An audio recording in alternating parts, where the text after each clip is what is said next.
वित्त वर्ष साल 2025 और 26 के लिए आम बजट संसद में पेश। वित्त मंत्री निर्मला सीतारमण ने लोकसभा में 8वीं बार बजट पेश किया। बजट में इनकम टैक्स पर अब तक का सबसे बड़ा ऐलान। 12 लाख रुपए तक की आय पर अब कोई टैक्स नहीं। मिडिल क्लास को मिली अब तक की सबसे बड़ी राहत। 12 से 15 लाख तक की आय पर 15% टैक्स। 16 से 20 लाख की आमदनी पर 20% टैक्स लगेगा।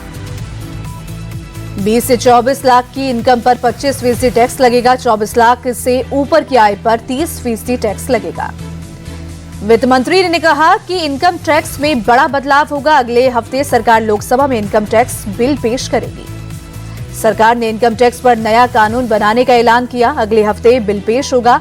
केवाईसी की प्रक्रिया भी होगी आसान। नए इनकम टैक्स बिल पर वित्त मंत्री ने कहा, नए बिल से मध्यम वर्ग को फायदा होगा। इसमें दंड की जगह न्याय पर जोर होगा। वरिष्ठ नागरिकों को टैक्स में छूट मिलेगी। बजट में सरकार ने बुजुर्गों के लिए टैक्स डिडक्शन की सीमा 50,000 से बढ़ाकर 1 लाख रुपए की। बजट में टीडीएस की सीमा बढ़ाई गई। 6 लाख रुपए तक टीडीएस नहीं लगेगा। टीसीएस की सीमा भी 7 लाख से बढ़ाकर 10 लाख रुपए की गई। कैंसर की 36 दवाइयों से कस्टम ड्यूटी हटाई जाएगी। 6 जीवन रक्षक दवाओं पर भी 5% की छूट। बजट में सरकार ने 200 कैंसर सेंटर खोलने का ऐलान किया। सभी जिला अस्पताल में डे केयर कैंसर सेंटर भी खोलेंगे। मोबाइल और मोबाइल की बैटरी सस्ती होंगी। कपड़े, इलेक्ट्रिक कारें, एलईडी और स्मार्ट टीवी भी सस्ते होंगे। सरकार ने 2.5% कस्टम ड्यूटी घटाई। चुनावी राज्य बिहार के लिए बजट में कई बड़े ऐलान। पटना एयरपोर्ट की क्षमता बढ़ाई जाएगी।